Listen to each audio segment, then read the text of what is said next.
ہم یہ پوچھتے ہیں کہ محمد بن قاسم کو جیل میں نے ڈلوایا تھا، جنگیر صاحب کی ویڈیوز دیکھنے والوں نے ڈلوایا تھا، وہ جیل میں کیوں ڈالا گیا تھا؟ اس لیے کہ پیچھے خلیفہ چینج ہو گیا تھا. پہلے خلیفہ تھا عبد الملک بن مروان کا بیٹا ولید بن عبد الملک. حجاج ابن یوسف اس کا رائٹ ہینڈ تھا. حجاج ابن یوسف کو اس نے کوفے کا بھی اور حجاز کا گورنر بنایا ہوا تھا، لیکن اس کے ظلموں کی ایک داستان تھی، لوگ تنگ تھے. اس کے باپ نے وصیت کی تھی کہ ولید کے بعد خلیفہ بنے گا اس کا چھوٹا بھائی سلیمان بن عبد الملک. لیکن ولید کو بھی لالچ آ گئی، کیونکہ یہ تو ہے ہی لالچی دور ہے نا. جب یزید کے ابا جی کو لالچ آ گئی کہ میرا بیٹا خلیفہ بنے، تو ولید بن عبد الملک تو صحابی بھی نہیں، اس کو نہ لالچ آئے کہ میرا بچہ بنے، حالانکہ وہ خود بھی اس وصیت پہ بنا تھا جو اس کے بیٹے نے ابے نے کی ہوئی تھی. تو سارے گورنروں سے اس نے بیعت لے لی کہ میرے مرنے کے بعد میرا بیٹا خلیفہ بنے گا.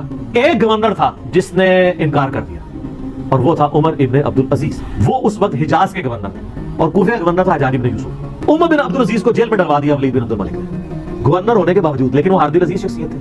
اس لیے اس وقت ذرا پروٹیسٹ ہوئے تھوڑے بہت، اور معاملہ انہوں نے ڈیلے کیا.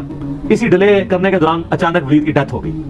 وہ اپنے اس مقصد میں کامیاب نہیں ہو سکا، اور الٹیمیٹلی اس کا بیٹا، اس کا جو چھوٹا بھائی ہے، وہ خلیفہ بن گیا، سلمان بن عبد الملک. سلمان بن عبد الملک جیسے ہی خلیفہ بنا تو اس کو یہ احسان یاد تھا کہ عمر بن عبد العزیز کی وجہ سے میں خلیفہ بناؤں. تو جب وہ خلیفہ بن گئے سلمان بن عبد الملک، سب سے پہلے عمر بن عبد العزیز کو رات کروایا گیا. عمر بن عبد العزیز نے کہا کہ جی سب سے بڑا کلپریٹ ہے حجاج ابن یوسف، اس نے ظلم کا بازار گرم کیا ہوا ہے، صحابہ کو قتل کروایا ہے، اس کے بارے میں حدیثیں بھی تھی.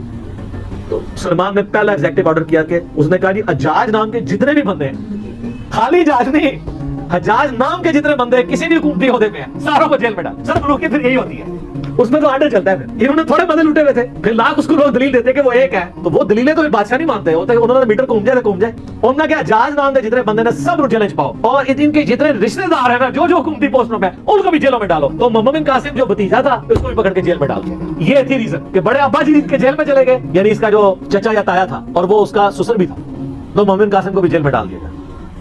تو یہ پیچھے ریزن تھی. تو انجام اس لیے ہوا تھا. تو جیل میں ڈلوانا اس بات کا ثبوت ہے کہ ان کے کرتوت کیا ہوں گے.